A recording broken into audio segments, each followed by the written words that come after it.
The birth of Jesus was a well-kept secret.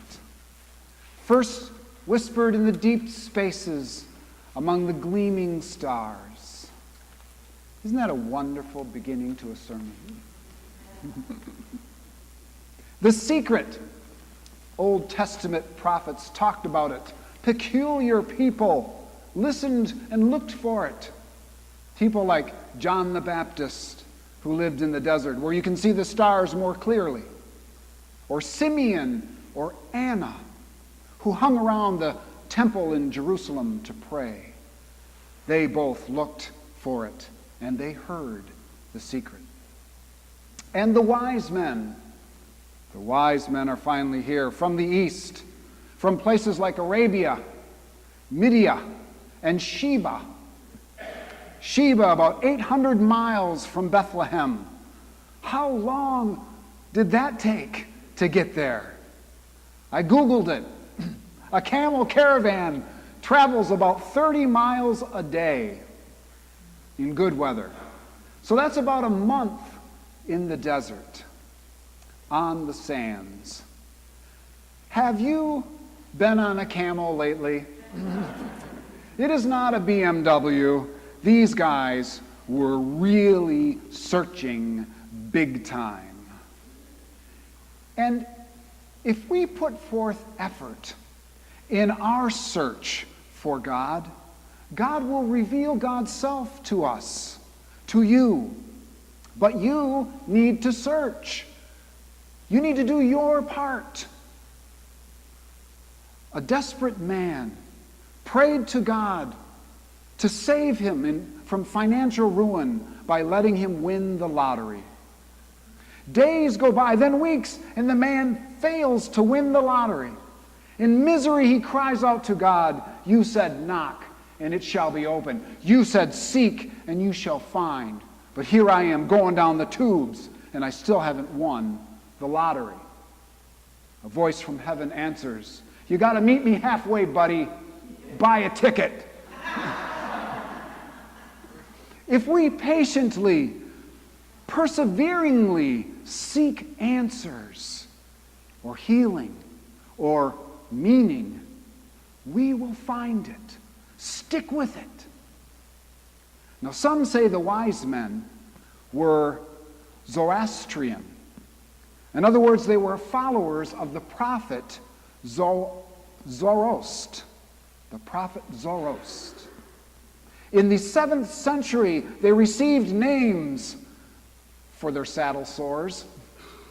Belteshazzar, Melchior, and of course, Caspar, the friendly Zoroast. All traveling astronomers, cosmologists, scientists of the day. They were in search for the baby king.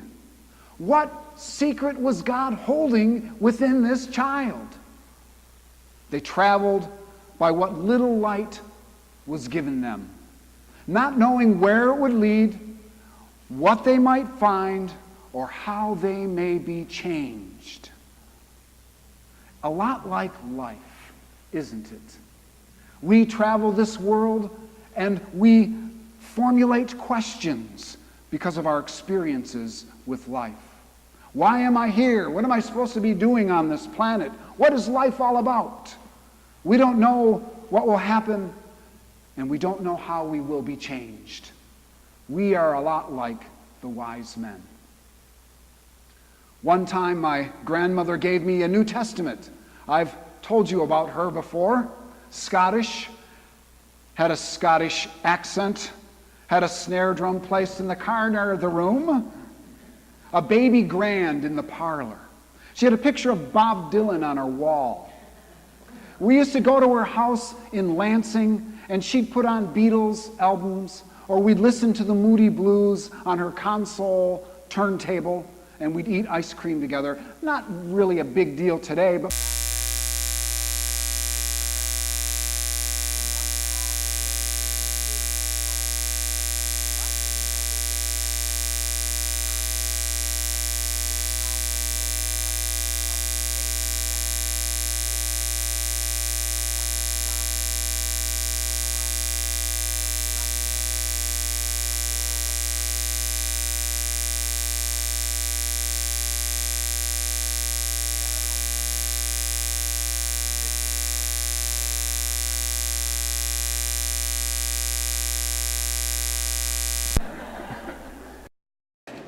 So she gave me this New Testament.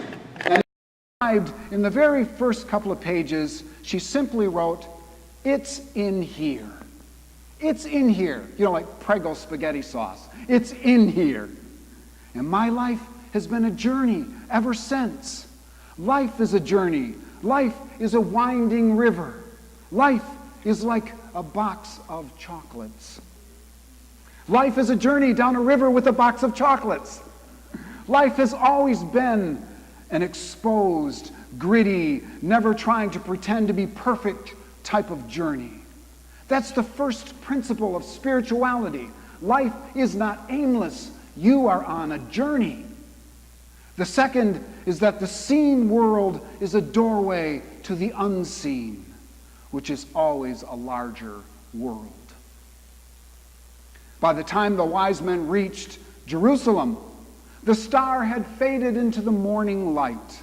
They figured, surely this great city would know about the child king.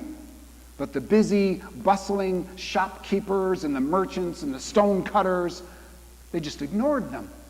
Even the religious leaders were too busy to see. King Herod heard about them through his spy network. Suspicious, crazy King Herod. He consulted with his scripture experts. Then he summoned the wise men to his palace. Suspicious old King Herod, called the Great, if you can believe it. He had had a tough year. He murdered his wife and son to